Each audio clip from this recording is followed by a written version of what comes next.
পারমাণবিক বোমা কিভাবে বিস্ফোরিত হয় জানতে হলে সাথে থাকুন ব্রেইনস্টর্ম বাংলা।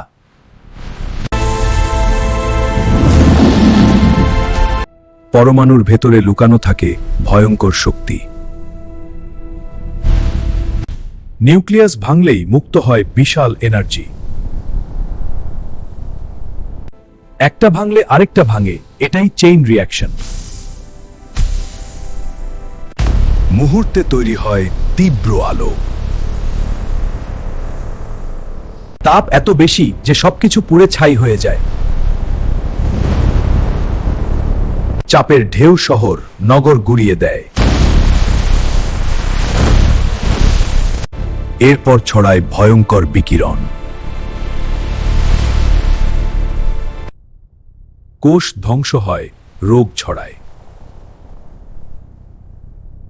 বছরের পর বছর প্রভাব থাকে।